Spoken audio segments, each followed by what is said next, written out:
ये बच्ची जो थी और इसका परिवार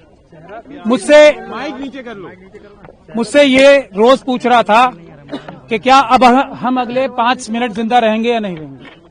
अब कम से कम मैं इन्हें ये बता सकता हूं कि आपके पास अभी बहुत छोटी सी रिलीफ मिली है। बिल्कुल हमें इसको विक्ट्री नहीं कहना चाहिए, मैं इसको विक्ट्री नहीं कह रहा हूं, ये विक्ट्री नहीं है, ये एक छोटा सा सांस लेने का मौका विक्टिम और उसको परिवार को मिला है। इसके अलावा इस फैसले को मैं कुछ भी नहीं देख सकता, क्योंकि जो सीबीआई ने जो स्टैंड लिया है, जो हमें डर था वही किया उन्होंने।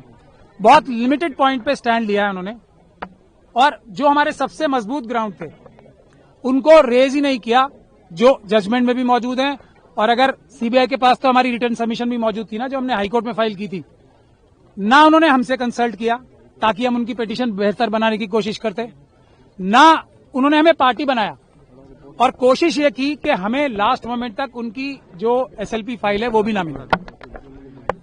तब आज भी, लेकिन मैंने आपको पहले भी कहा है, इस बच्ची और इसके परिवार के खिलाफ इतने ज्यादा अत्याचार हुए हैं, इतने ज्यादा सबूत मौजूद हैं कि अगर इतनी सी भी बात की जाएगी ना, तो कोई भी जज, कोई भी अदालत इस बच्ची के ही पक्ष में फैसला देगी। कि उस परिवार को अभी भी थ्रेट मिल रहे हैं।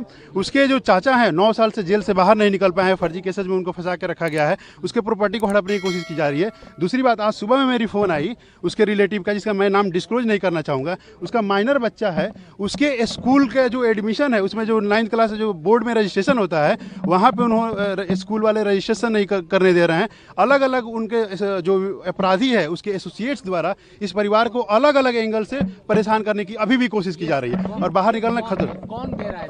ये अपराधी के एसोसिएट्स हैं। Satyamev Jayate. We were hoping for this order and finally we have got this. Thank God for this. Thanks Supreme Court for this. Thanks to all the media, ANI especially, because you've been raising it from day one. The moment we got to know from High Court, it was the ANI who reached out, and I appreciate your zeal to support the victim, and definitely it wouldn't have been possible without the support of the media.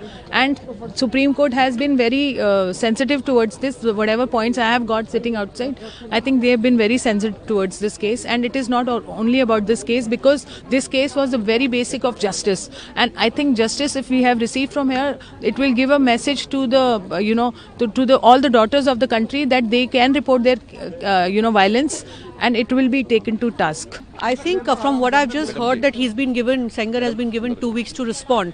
So I'm just waiting to still hear what happened inside, because I was doing it other. Oh. So stay has been granted. How do you react to this?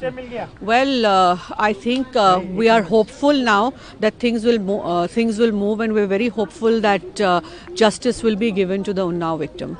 Alright.